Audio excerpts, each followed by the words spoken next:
Hello, Assalamu alaikum, everybody. Hope you're all safe, sound, and healthy. And because the last episode, the last podcast was going too long, I decided to very hurriedly put my point across on that one single question that I've always been curious about with regards to the Christian theology of, um, you know, the Virgin Mary versus Jesus and why they worship Jesus and not, although I guess some might also argue that yes, there are sects that do worship the Virgin Mary too. But okay, so the point is because that was a hurried ending, I had to put my point across or my question across, and then I had to end it quickly. So that question that I at the end asked, what is wrong with you people? Let's continue from there because that is where I was supposed to move on from. The question here on what is wrong with you people is basically what I'm asking this question. I'm posing this question towards the priests and the monks of those times, or the alleged saints. I'll say alleged because this is no saintly attitude. The men of those times who suddenly decided that, oh, you know if they really talked logic, as I said, then if they wanted to talk about worshiping somebody, then it would make more sense to worship the lady who is giving birth to a child without the help of any man. you know Instead they chose to worship the child. So as I said, I think that this marks, if anything, this proves the fact that Christianity was completely 360 angled, right? And the fact that they did a complete turnaround, they modified the religion, this in itself is proof, because as I said, it has no logic. And it shows that these were insecure men in society who decided that they had to do something about this, and they had to create a hierarchy in their system or continue the pagan hierarchy in the system. Because remember, Christianity, had they started modifying the Testament, and once they decided to produce the Bible and to forget about the gospel, you kind of have forgotten about the gospel. Let's be serious here, because you're constantly talking about how the Bible is the real book, when actually we all know that the Bible is not the real book. The Bible is more or less a compilation of all the narratives and all the traditions and some of the words from the actual book itself, which was the gospel. So uh, you know, deciding to, as I said, 360 the whole thing, the whole religion, and modify it to suit men, to suit insecure men who decided that no, they had to go and start this, they had to continue with the pagan hierarchy system. I think it suited their needs, because it's the same, argument that I make on post-colonial Muslim countries. The biggest problem with post colonial Muslim countries is that although the European countries, the Western countries, the American countries, I'm talking about Canada, America, all, as we all know, the single entity that they used in order to bring themselves to where they are today, in order to develop themselves to where they are today, was the Islamic system. And when they colonized Muslim countries, those Muslim countries were the developed countries of their time. And it was in order to find the secret within, why was India, the golden bird? Why was Morocco a developed country? How did Algeria reach the point it did?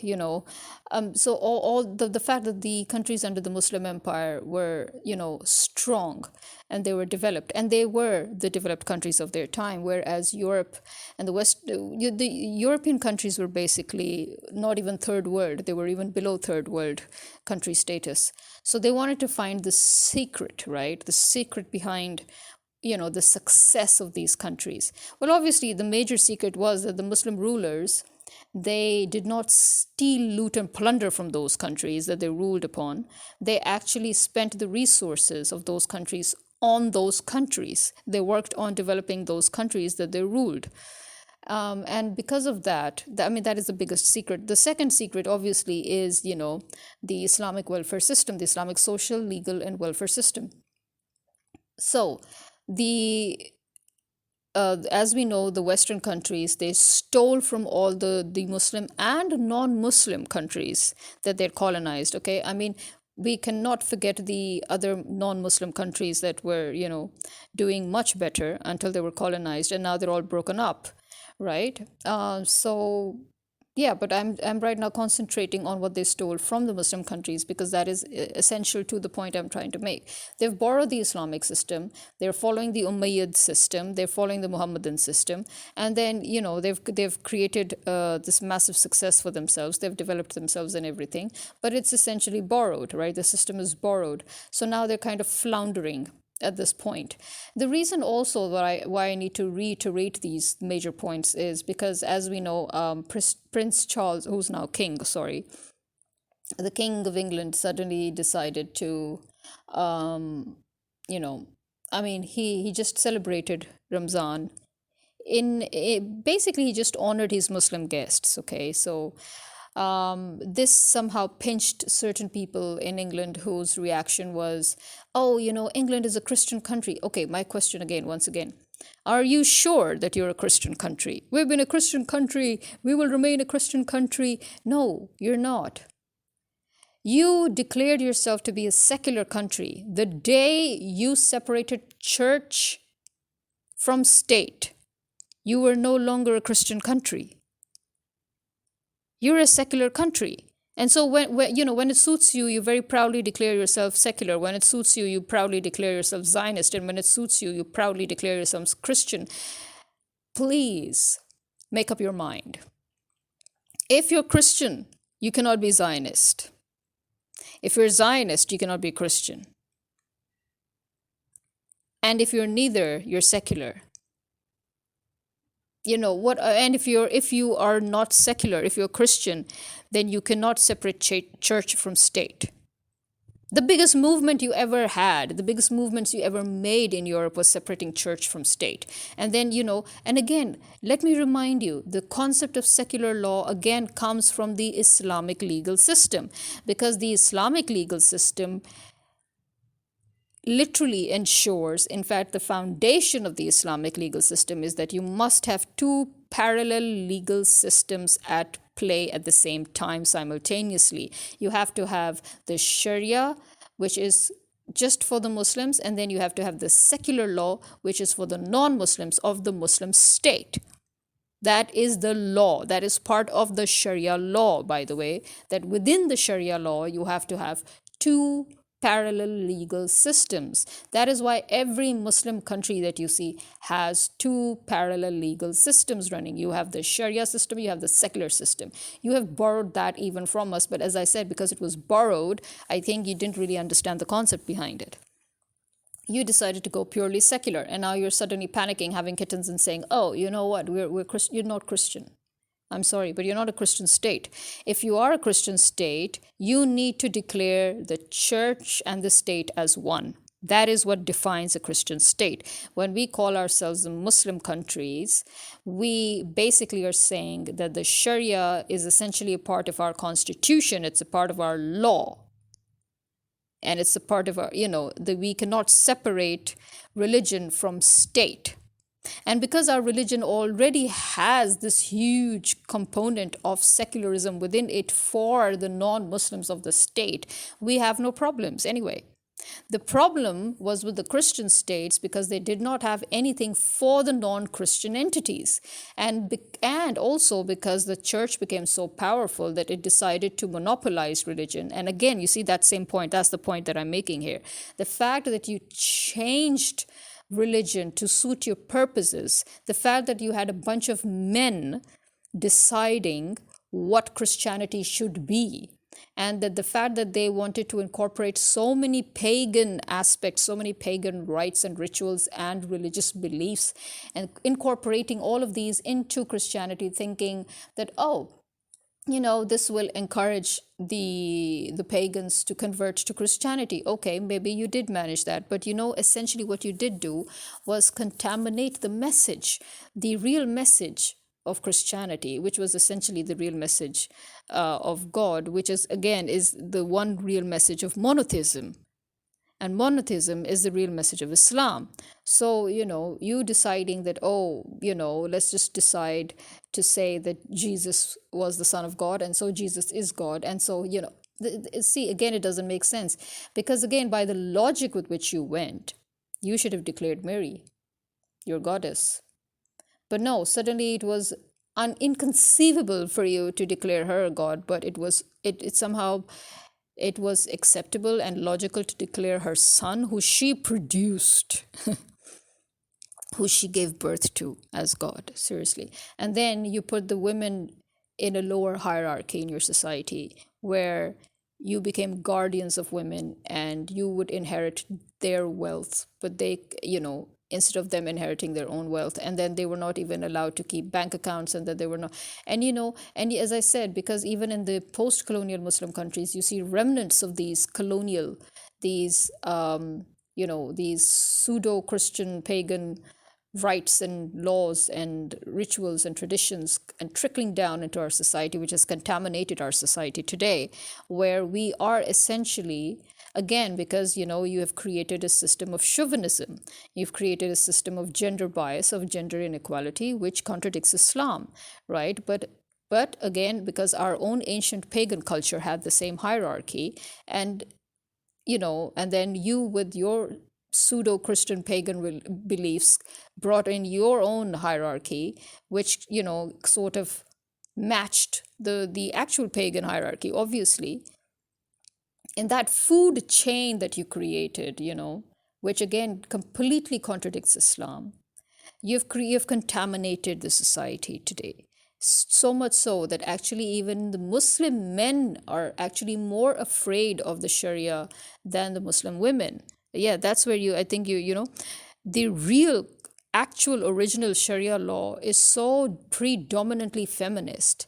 And I'm saying feminist because to the Western world, feminism means when women are talking about equal rights, which is supposed to be, something that is worth. I mean, it is something that scares you, and you've made it into something that scares the modern man in a post-colonial Muslim society as well, because you have created this whole hierarchy, this whole, this whole weird ass situation where you've created some sort of an unequal social status based on gender, and in many cases based on age even, which again Islam directly contradicts. Islam, the first and foremost rule of Islam is that nobody can be judged or discriminated against based on their gender or their age in society.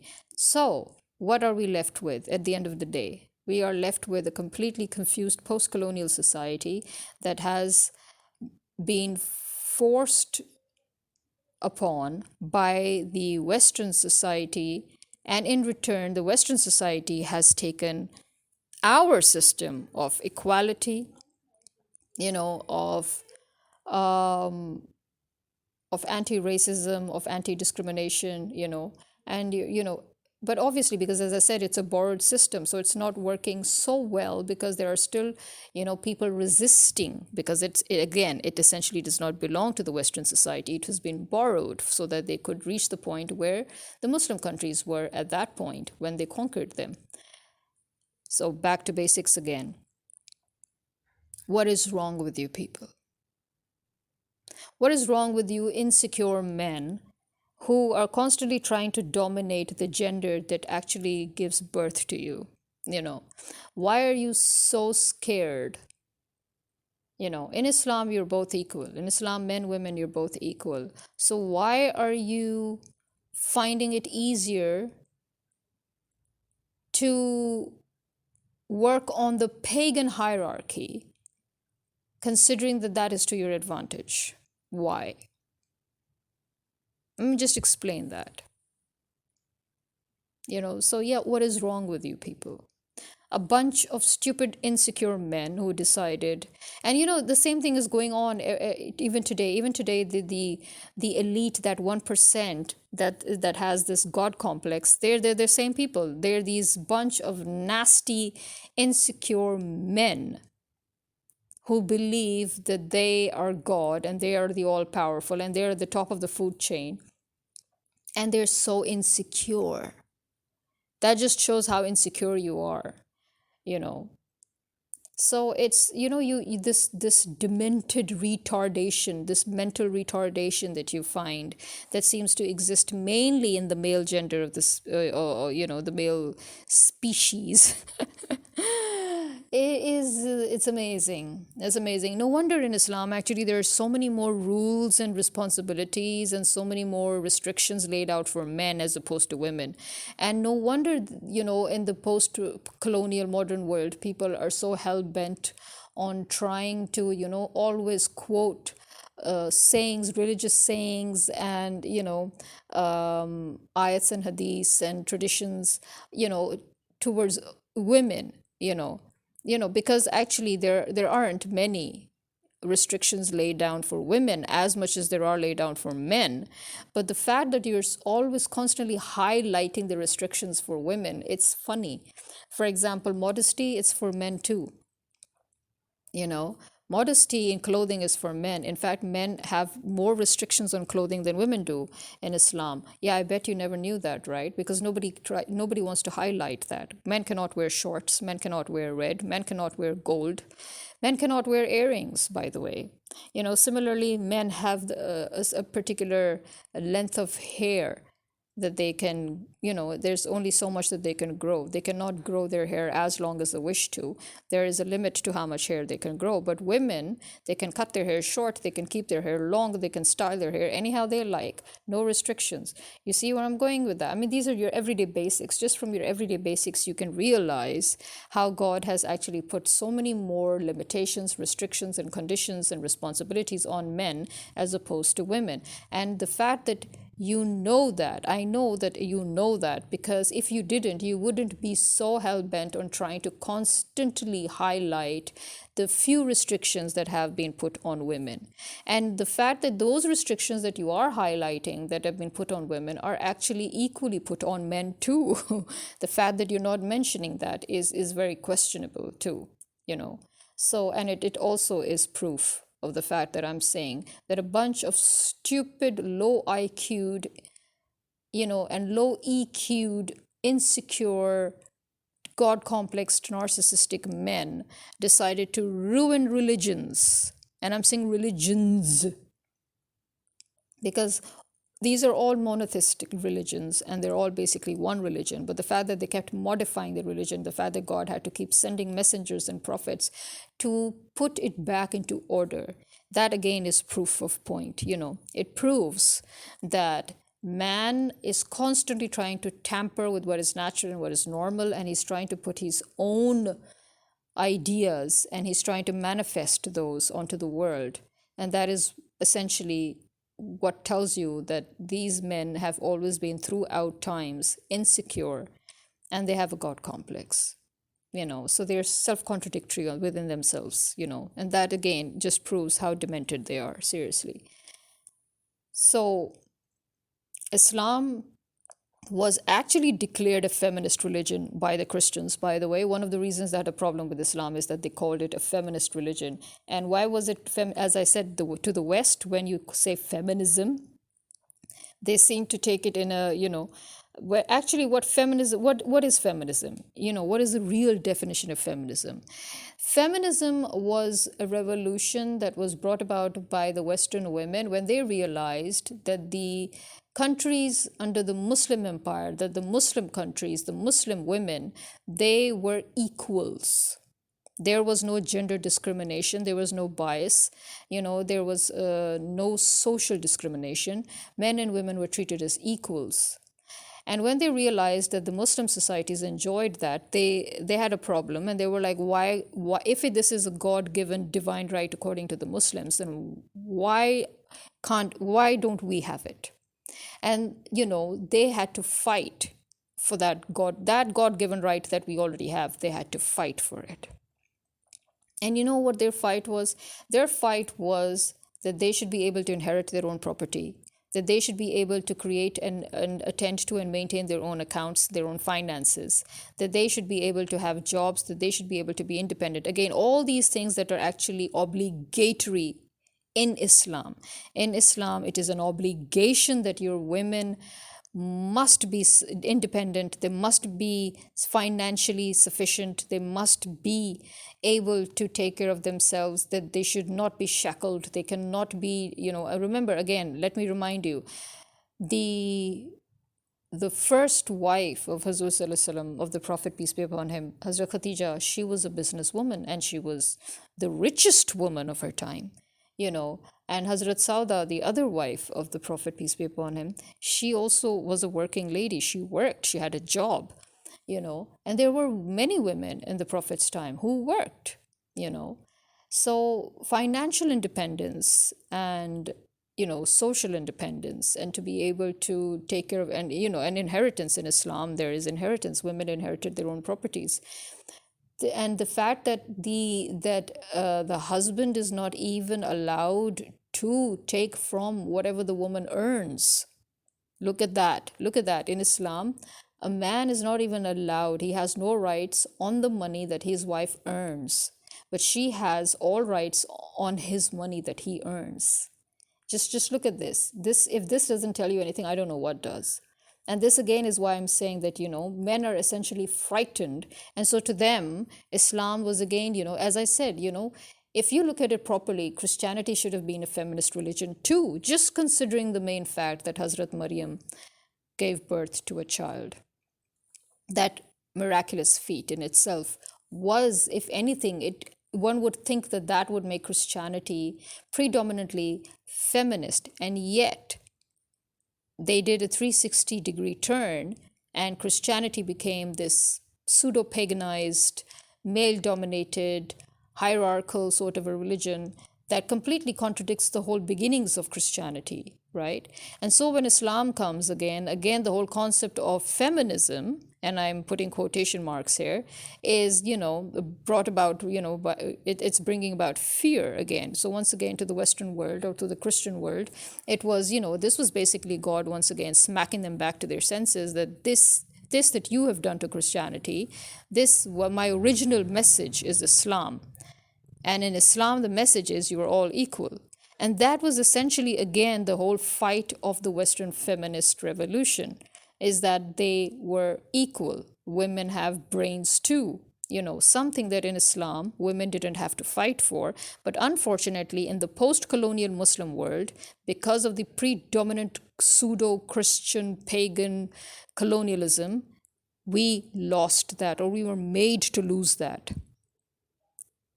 So we had to now sort of, we are sort of reinforcing our God-given rights. Obviously, we are still kind of better off, but considering how much Islam has given us, we're not better off. We have regressed. That's why I keep on saying, as a society, we have regressed. As a Muslim society, we have regressed. And this is why I would again say that this shows how scared men are of Islam. Even the Muslim men are scared of Islam. Why? Because it has given women, it has, sort of re-given or reinforced women's importance, women's privileges, women's rights, and women's importance and equality. And that, to the Western world, is what they so disdainfully call feminism.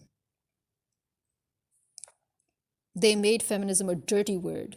And to them, Islam was a dirty religion because it was bringing back feminism. Understand this concept, and you will understand the beginnings of Islamophobia. Just like how coffee was the devil's drink. Alcohol is not the devil's drink. Alcohol that makes you numb, alcohol that gets you drunk, alcohol that is a depressant, alcohol that, causes organ failure, alcohol that makes you mentally retarded, to that extent that you don't know what you're doing when you're not sober.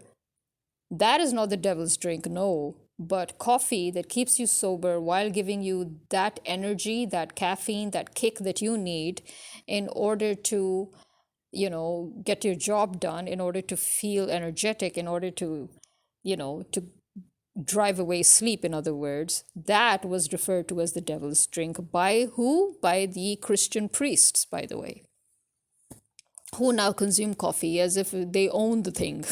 Now Europe and Italy, and when you look at France and Italy and Europe and America, they talk about, and Canada, they talk about coffee as if they invented the drink. This was known as the Muslim drink, and it was also known by the Christian priests as the devil's drink. Why? Because Islam was to them the devilish feminist religion. Understand this, and you will understand the beginnings of everything, the beginnings of Islamophobia. Okay? And you will also understand why they don't want their people to know that their people have actually, right now, made so much progress benefiting from the Islamic system, benefiting from Islamic culture, benefiting from Islamic welfare system, benefiting from Islamic legal system, benefiting from the Islamic intricacies, the intricate Islamic intelligence system, okay, the constitutional system, all of it, everything. They might try to call it Greco this and on Roman this and that. No. Anybody and everybody who has studied all the relevant fields, they know the importance of Islam behind every single subject, behind every single field, because you cannot actually enter the field without studying it, right? And you cannot complete your studies without knowing the role of Islam in that particular field, be it in medicine, be it in politics, be it in law, be it in welfare. It doesn't matter. It really doesn't matter what field you're working in. Unless and until you have not studied the Islamic role and influence in the field that you're about to enter, you cannot officially enter that field. It's a fact. Okay? Ask anybody who has mastered their subjects in their particular field. So again, this is something, again, I've said like 1,000 times in almost every single podcast. I feel the need to reiterate these very basic, very commonsensical points. Why? Because even today, the Western public is so ignorant, despite the global village idea, and despite the internet, this being, despite social media, despite everything literally being right in front of you, just one click away, they lack in basic information. They lack in basic education with regards to their own history of how they came to be where they are today, and how roles were reversed, how systems were compromised and manipulated, and how countries, they suddenly changed places. So, yes, I will again ask all of you who have tried to manipulate all their religions, and all of you who are currently trying to manipulate religion, what is wrong with you?